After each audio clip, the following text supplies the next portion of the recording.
Could you please state your full name? Jeffrey Edward Epstein, and my residence address is 6100 Red Hook Boulevard in Virgin Islands. Have you ever been convicted of a crime? Yes. 30 जनवरी सन 2026 US के department of justice ने release किए हैं 3 million pages, 1,80,000 images और 2,000 से ज्यादा videos. Today we are producing more than 3 million pages. I was unaware that I was going to be alone with him. I thought I was going to die. I was 14 years old. I was 16 years old. I was 16. 17. 14 years old. This is me. This was me. This is me. When I met Jeffrey Epstein. This is me when I met Jeffrey Epstein.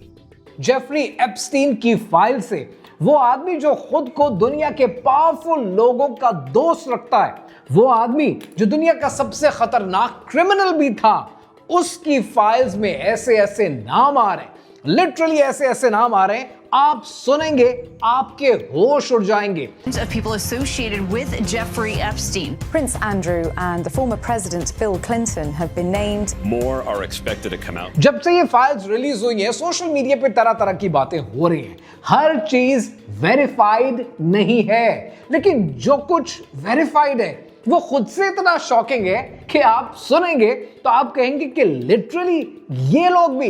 इनमें नाम है Elon Musk का, इनमें नाम है Bill Gates, मेरा favourite notorious character Bill Gates का, इसमें नाम है नरेंद्र मोदी का, इसमें नाम है सैटेनिक चर्चेस का, गिलाफ काबा का जिक्र है, बिटकॉइन की इजाद का जिक्र है, और लिटरली उसके हवाले से जो कहानी आप सुनेंगे आपके होश उड़ा कर रख देंगी. One thing I just quickly want to say here, मैं एक जमाने से आपके लिए वीडियोस बना रहा हूं. मैंने आपके सामने एक्सपोज किया सैटानिक रिचुअल्स को, मैंने ब्राइस टेलर की कहानी सुनाई, उसके अब्यूज की कहानी सुनाई और आपको बताया कि कैसे पावरफुल लोग और एलीट और दुनिया के लीडर्स अपने गुनाह छुपाने के लिए मासूमों का इस्तेमाल करते हैं. मैंने दज्जाली फितने के हवाले से आपसे बात की, गज्जा के हवाले से आज तक बात कर रहा हूं, फेक कंट्री की एट्रॉसिटीज को मैंने एक्सपोज किया और इंशाल्लाह आगे भी करता रहूंगा. मैंने बाल और मर्डॉक की जो इबादत चलती है इसके हवाले से बात की, वैक्सीन को डिबंक किया. I have done a lot. लेकिन जब भी मैंने ये बातें की हैं मुझे बैकलैश आया, और वो बैकलैश एक लेवल पर इतना हो चुका था कि literally it was probably I against the national belief और रादर एन इंटरनेशनल बिलीफ. लेकिन मैंने क्या किया, मैंने अपना काम बंद कर दिया? नहीं, मैंने अपना मामला अल्लाह पे छोड़ा, चिल किया, रिलैक्स किया और दोबारा अपने काम में लग गया. मैं अपना काम करता रहा और आज आपके सामने एक एक करके ये गिलाजत सामने आ रही है और अब आपको पता चल रहा है कि दुनिया किस डायरेक्शन में जा रही है. डॉक्टर इसरार अहमद रहमतुल्लाह अलैह ने ये बातें तब एक्सपोज की थी जब सोशल मीडिया नहीं था, जब सुनने वाले ज्यादा नहीं थे. आपको आज ज्यादा अवेयर होने की जरूरत है.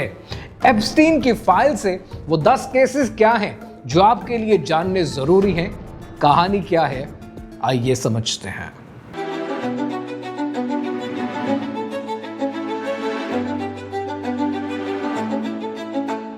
सबसे पहले देखते हैं इलॉन मस्क की एंगेजमेंट को. और इलॉन मस्क ने 2019 में वैनिटी फेयर को इंटरव्यू दिया और कहा कि Epstein tried repeatedly to get me to visit his island and I refused to attend a party on Epstein island.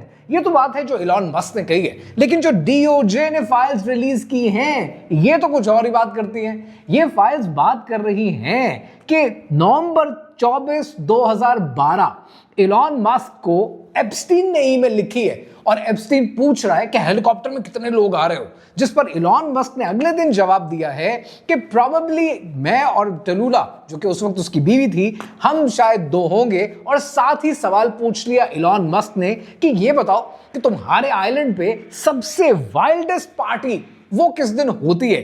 कि वो आदमी है जो कह रहा है कि मैंने रिफ्यूज कर दिया, मैंने उसको मना कर दिया.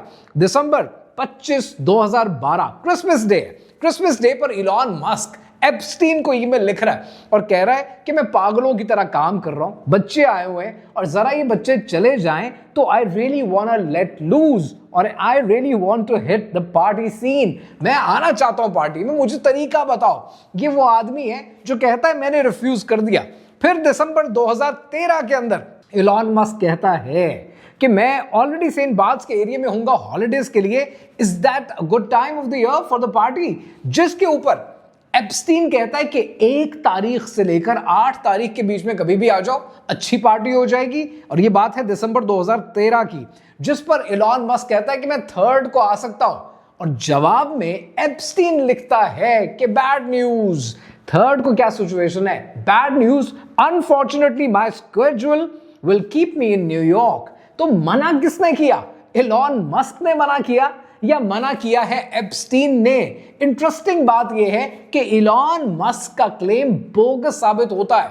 Unfortunately my schedule will keep me in New York, ये मना किया है एप्स्टीन ने। लेकिन दुनिया पता क्या करती है? दुनिया इलॉन मस्क को पहले भी पूछती थी, आगे भी पूछते रहेंगे, खास तौर पर हमारे नौजवान।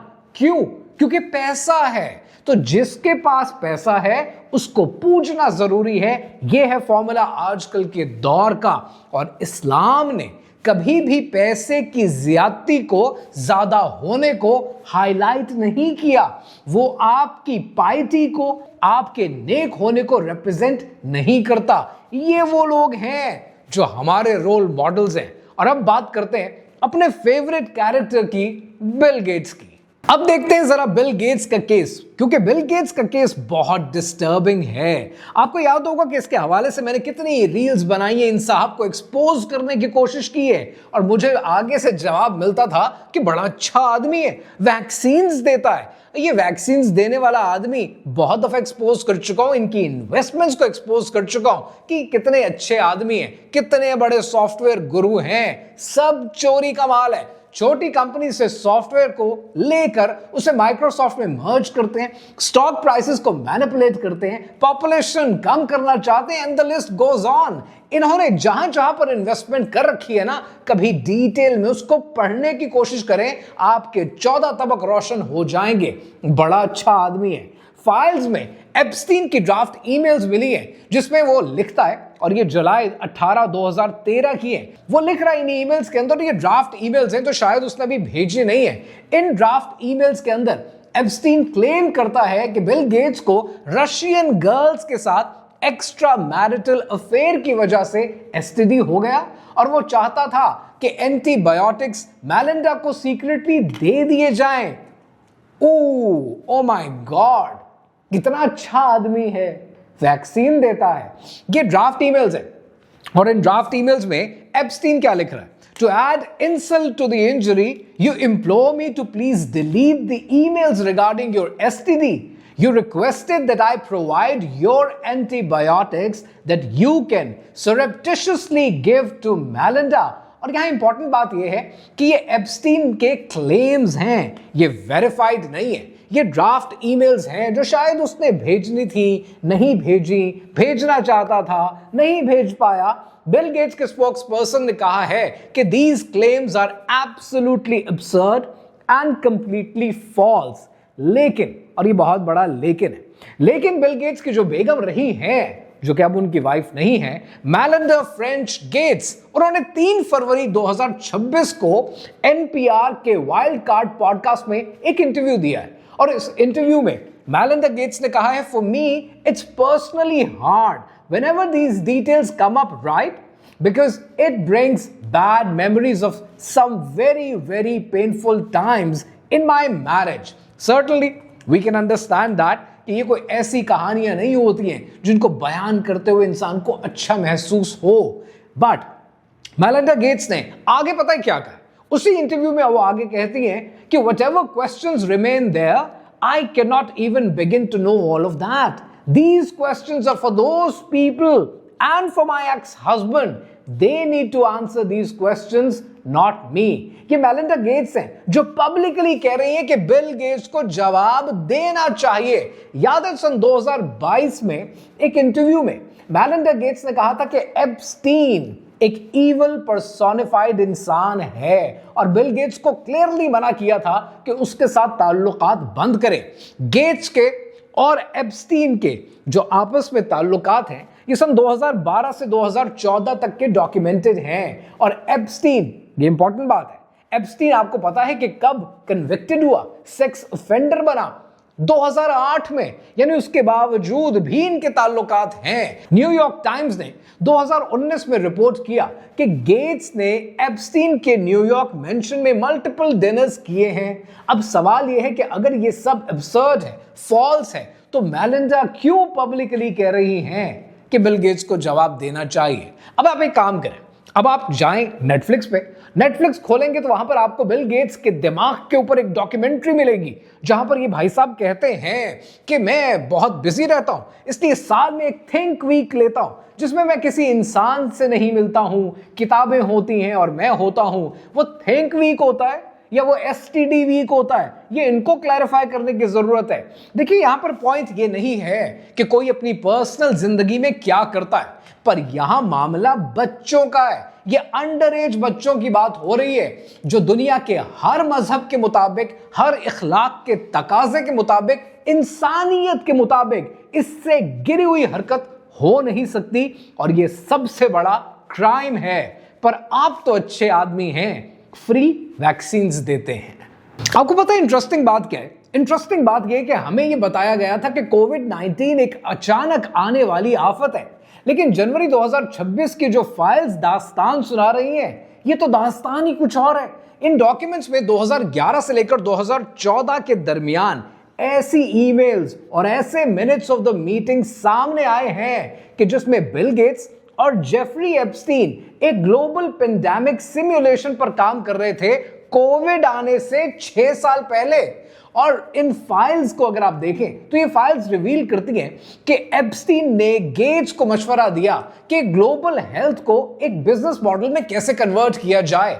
एप्स्टीन ने एक ग्लोबल पेंडेमिक फंड भी तजवीज किया था, जिसके जरिए वैक्सीन की प्रोडक्शन और डिस्ट्रीब्यूशन पर मुकम्मल कंट्रोल हासिल किया जा सकेगा। आपने 2019 के इवेंट 201 के बारे में जरूर सुना होगा, जहां पेंडेमिक की सिमुलेशन की गई थी, लेकिन 2026 की जो फाइल्स दिखा रही हैं वो तो ये दिखा रही है कि इस एक्सरसाइज के असली ब्लूप्रिंट 2013 में एप्स्टीन के न्यूयॉर्क मेंशन में तैयार किया गया था। एप्स्टीन ने गेट्स को उन हिडन प्लेयर्स और ऑफशोर बैंक से मिलवाया जो इस इमरजेंसी सिचुएशन में बिलियंस ऑफ डॉलर्स मूव करने के एक्सपर्ट थे। सबसे इंटरेस्टिंग बात पता क्या? सबसे हैरत अंगेज रेवल्यूशन यह है कि एप्स्टीन की एक जर्नल एंट्री मिली है, और उस जर्नल एंट्री में उसने लिखा है कि bill is convicted, a global respiratory virus is the ultimate reset for the foundations influence. मतलब क्या है इसका? कि बिल मान गया है एक ग्लोबल सांस की बीमारी फाउंडेशन के असर रसूख को दोबारा सेट करने का बेहतरीन जरिया है। अब यहां पर एक मॉरल क्वेश्चन है। सवाल यह नहीं है कि पेंडेमिक की तैयारी ये कर रहे थे या नहीं कर रहे थे, बल्कि सवाल यह है कि एक कन्विक्टेड सेक्स ऑफेंडर और दुनिया का अमीर तरीन फिलैंथ्रोपिस्ट मिलकर ऐसी प्लानिंग क्यों कर रहे थे जिससे सिर्फ उनका प्रॉफिट और कंट्रोल बढ़ सके? क्या यह महज तैयारी थी या मुनाफा कमाने का एक प्री प्लान्ड बिजनेस आइडिया? अब आते हैं प्रिंस एंड्रयू की तरफ। ब्रिटेन की रॉयल फैमिली का सबसे बड़ा स्कैंडल, एंड्रयू माउंटबेटन विंडसर, जो पहले प्रिंस एंड्रयू था, किंग चार्ल्स का भाई। अक्टूबर 2025 में किंग चार्ल्स ने उसे सारे रॉयल टाइटल से, ऑनर से अलहदा कर दिया। अब वो ऑफिशियली प्रिंस भी नहीं है, क्योंकि जो काम नजर आ रहे हैं अगर तो सच हैं तो ये शहजादों वाले काम हैं भी नहीं। 30 जनवरी को जो फाइल्स सामने आई हैं, उन फाइल्स के मुताबिक क्या क्या चलता रहा है। उन फोटो में एंड्रयू एक औरत के ऊपर ऑल फोर पर है, घुटनों के बल, हाथ जमीन पर। एक फोटो में वो सीधा कैमरे की तरफ देख रहा है और दूसरी में उसका हाथ उसके स्टमक के ऊपर है। औरत का फेस डीओजे ने रिडैक्ट कर दिया है, मतलब काला कर दिया, ब्लैक कर दिया, ताकि कोई कॉन्टेक्स्ट देख ना पाए। इसीलिए किसी को पता नहीं है कि ये तस्वीर कब की है, कहां की है और क्या कहानी है। लेकिन ये कोई नॉर्मल फोटो नहीं है। फाइल में ईमेल्स भी हैं एंड्रयू और एप्स्टीन के बीच में, और एक ईमेल के अंदर एंड्रयू एप्स्टीन को बकिंगम पैलेस में डिनर के लिए इनवाइट करता है, और दूसरे में एप्स्टीन एंड्रयू को एक खातून से, जो कि 26 साल की रशियन औरत है, उससे इंट्रोड्यूस करता है और कहता है कि ये क्लेवर है, ब्यूटीफुल है, ट्रस्टवर्दी है। और एक ईमेल के अंदर एंड्रयू एप्स्टीन को लिखता है कि काश मैं तुम्हारी फैमिली का कोई पेट होता। ब्रिटिश पॉलिटिक्स के अंदर इस वक्त एक भूचाल मचा हुआ है और खुद यूके के प्राइम मिनिस्टर कह रहे हैं कि एंड्रयू को यूएस कांग्रेस के सामने गवाही देनी चाहिए। वर्जीनिया गुफरी, ये नाम याद रखिएगा, वर्जीनिया गुफरी जो एप्स्टीन के विक्टिम है और अप्रैल 2025 में उसने सुसाइड कर ली। अजीब बात है कि उसने सुसाइड कर ली। एनीवेज, उसने अपनी पोस्ट्यूमस मेमोयर में लिखा है कि एंड्रयू ने उसके साथ सेक्सुअल अब्यूज किया जब वो सिर्फ 17 साल की थी। एंड्रयू कहता है कि ये इल्जाम है और ऐसा कभी नहीं हुआ, लेकिन 2022 में खुद वर्जीनिया को एंड्रयू ने मिलियंस ऑफ डॉलर्स देकर केस सेटल कर लिया। अब सवाल ये है कि अगर आप इनोसेंट थे तो फिर आपने मिलियंस ऑफ डॉलर्स क्यों दिए? Indian prime minister Narendra Modi का भी जिक्र करते हैं और बिल और हिलरी क्लिंटन का भी जिक्र करते हैं, लेकिन पहले एक नाम जो आपने नहीं सुना होगा, और ये नाम बड़ा जरूरी है क्योंकि ये एक सबसे बड़ा सीरियस केस है और आपके लिए इसमें बहुत कुछ सीखने का अमल पैदा हो सकता है। But you need to learn this. ये जो नाम है, ये नाम है पीटर मेंडलसन, ब्रिटेन का फॉर्मर बिजनेस सेक्रेटरी, यूके का एम्बेसडर टू वॉशिंगटन। कब था? 2025 में, यानी अभी। और फाइल में क्या मिलता है? फाइल में मिलता है कि मेंडलसन जब यूके गवर्नमेंट में बिजनेस सेक्रेटरी था, यानी 2008 से लेकर 2010 में, तो वो एप्स्टीन को गवर्नमेंट के सीक्रेट ला कर दिया करता था। दिसंबर 2019 में एप्स्टीन मेंडलसन से पूछता है कि वो बैंकर बोनस टैक्स के बारे में बताओ, और मेंडलसन रिप्लाई करता है कि थोड़ा हार्ड है, इंतजार करो, ट्रेजरी डिगिंग कर रही है तो पकड़े जा सकते हैं, कहानी खराब हो सकती है। 2009 में मेंडलसन एक इंटरनल गवर्नमेंट डॉक्यूमेंट एप्स्टीन को फॉरवर्ड करता है जो उस वक्त के प्राइम मिनिस्टर गॉर्डन ब्राउन के लिए बनाया गया था, जिसमें 20 बिलियन पाउंड के एसेट की सेल की प्लानिंग थी। मेंडलसन लिखता है कि interesting note that's gone to the PM. 2010 में यूरोपियन बेल आउट अनाउंस होने से पहले मेंडलसन एप्स्टीन को मैसेज भेजता है कि sources tell me 500 billion euro bail out. ये मार्केट सेंसिटिव इंफॉर्मेशन है और इसको लीक करना जुर्म है।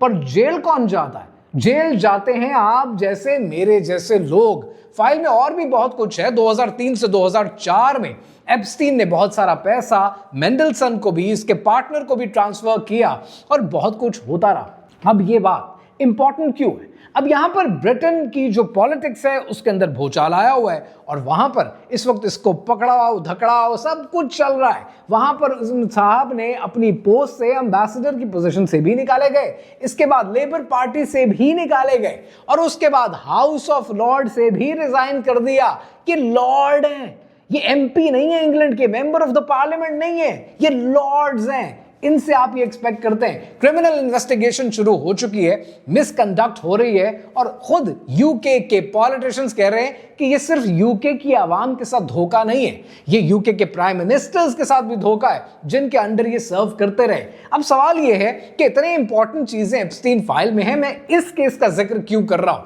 मैं इसलिए कर रहा हूं ताकि आप ये सीख सकें कि जिन बिलियनर्स को और ट्रिलियनर्स को आज आप पूजते हैं, behind every fortune there is always a crime. Bill Clinton का नाम एप्स्टीन फाइल्स में बार बार आता है।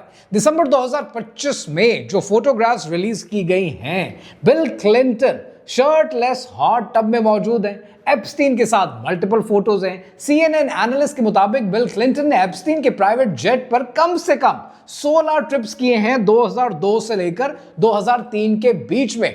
2016 डेपोजिशन में जब एप्स्टीन से बिल क्लिंटन के बारे में सवाल किया गया तो उसने हर सवाल के जवाब में 5th अमेंडमेंट इन्वोक कर दिया। Though I'd like to answer that question, at least today, I'm going to have to assert my 5th, 6th and 14th Amendment rights, sir. इसका मतलब क्या है? इसका मतलब यह है कि I refuse to answer because it might incriminate me.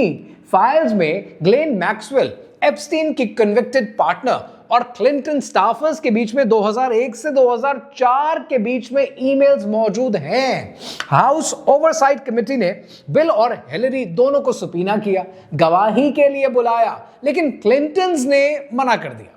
उनके लॉयर ने कहा है कि ये इलीगली वैलिड नहीं है, ये इनवैलिड है। और 21 जनवरी 2026 को हाउस ओवरसाइट पैनल ने वोट किया कि बिल क्लिंटन और हिलरी के खिलाफ कंटेम्प्ट मोशन पास किया।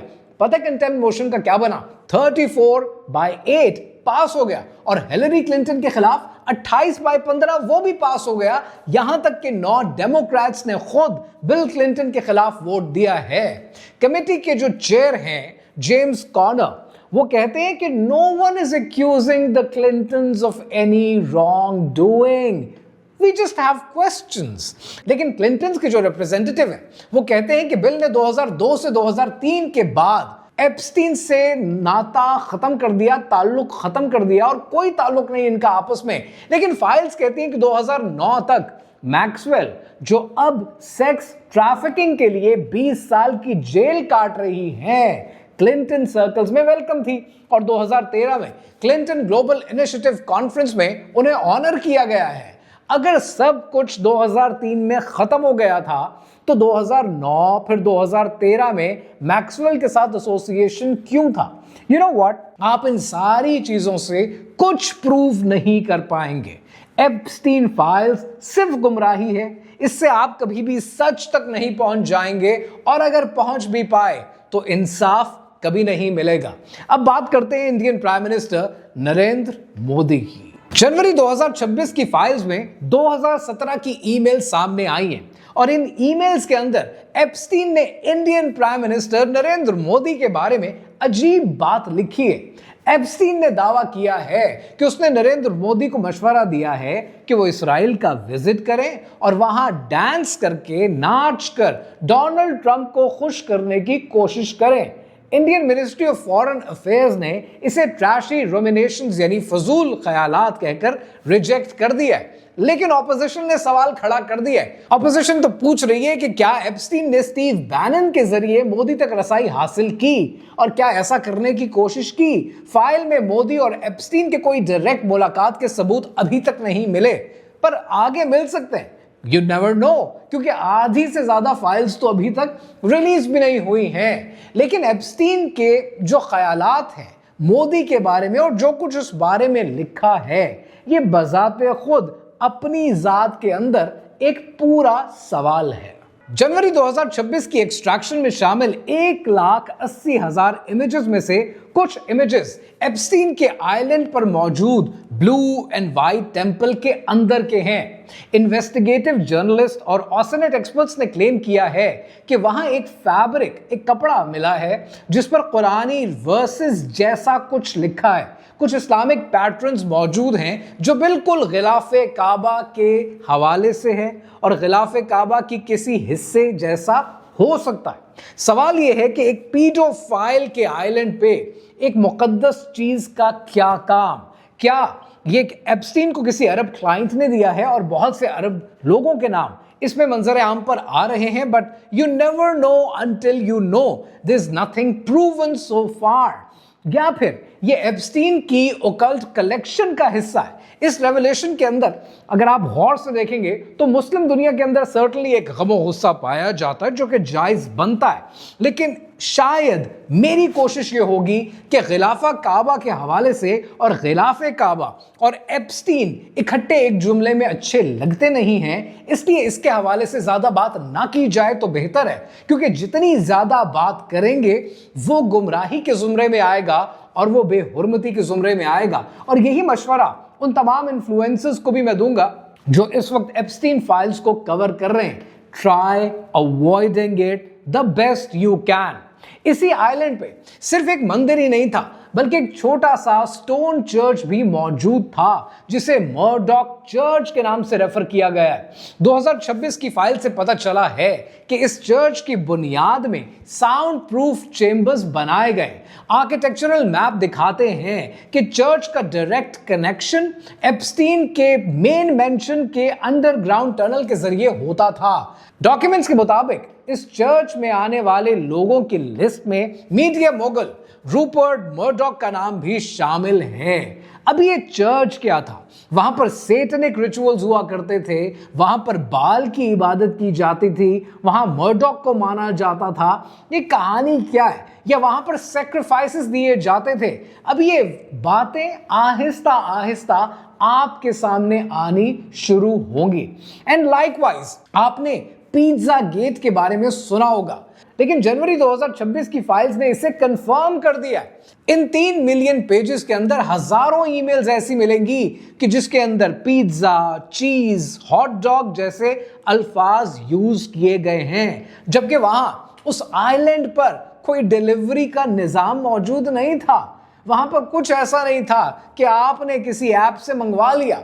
डीओजे की फाइल्स में एक कोड डिक्शनरी भी मौजूद है और यह दिखाती है कि यह पीडोफाइल नेटवर्क अपने इन कोड्स के जरिए कम्युनिकेट किया करते थे। मसलन चीज पिज्जा का मतलब है चाइल्ड पोर्नोग्राफी।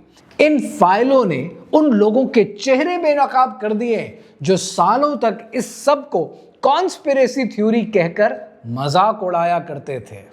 अब आते हैं उस राज की तरफ जिसने क्रिप्टो की दुनिया में आग लगा दी है। क्या जेफरी एप्स्टीन बिटकॉइन का असली आर्किटेक्ट था या वो सतोशी नाकामोटो के पीछे छुपा हुआ चेहरा था? जनवरी 2026 की फाइल्स में 2008 के कुछ एन्क्रिप्टेड मैसेजेस मिले हैं जो एप्स्टीन के सर्वर से ओरिजिन हुए थे द एग्जैक्ट सेम टाइम जब बिटकॉइन का व्हाइट पेपर पब्लिश हुआ था। फाइल्स रिवील करती हैं कि एप्स्टीन ने MIT में बिटकॉइन इनिशिएटिव को खुफिया तौर पर फंड किया था, लेकिन बात सिर्फ फंडिंग की नहीं है।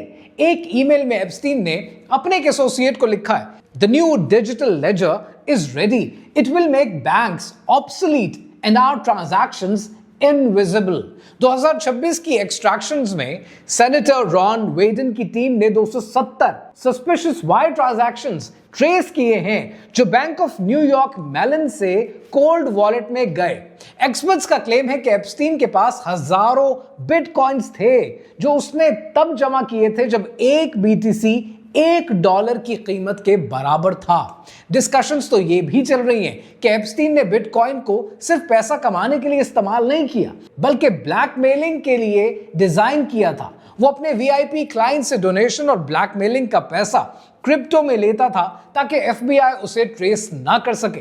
फाइल में कुछ ऐसे डिजिटल एड्रेसेस, ऐसे वॉलेट्स भी मिले हैं, उनका जिक्र भी आया है जिनमें बिलियंस ऑफ डॉलर्स पड़े हैं, लेकिन उनका प्राइवेट की एप्स्टीन की मौत के साथ ही दफन हो गया, या शायद आज भी वो किसी ना किसी के पास जरूर है। 3 मिलियन पेजेस, 1,80,000 इमेजेस, 2000 से ज्यादा वीडियोस, और फिर भी डेप्यूटी अटॉर्नी जनरल टॉड ब्लांचे कहते हैं कि there is nothing in there that allowed us to prosecute anybody। Epstein के 19 सर्वाइवर्स ने जॉइंट स्टेटमेंट दी है और वो कहती है कि हमारे साथ ज्यादती हुई, आपने काले कर दिए, रिडैक्ट कर दिए पेजेस, हमें इंसाफ क्यों नहीं मिलता? इन लोगों को क्यों नहीं पकड़ा जाता? इन लोगों से सवाल क्यों नहीं होता? क्या सिर्फ ज्यादती का निशाना बनने, सैटानिक प्रैक्टिसेस का निशाना बनने के लिए हम ही रह गए? और ये आज की हकीकत है। जितनी बातें इस वीडियो में आपने सुनी है, ये सब डॉक्यूमेंटेड है, डीओजे की फाइल्स में है, न्यूज एजेंसीज ने इन्हें वेरीफाई किया है, लेकिन प्रोसिक्यूशन जीरो है। सवाल ये है कि अगर ये फाइल्स कंप्लीट हो भी जाएं, सारा डेटा आवाम के सामने भी आ जाए, तो क्या किसी को पकड़ा जाएगा?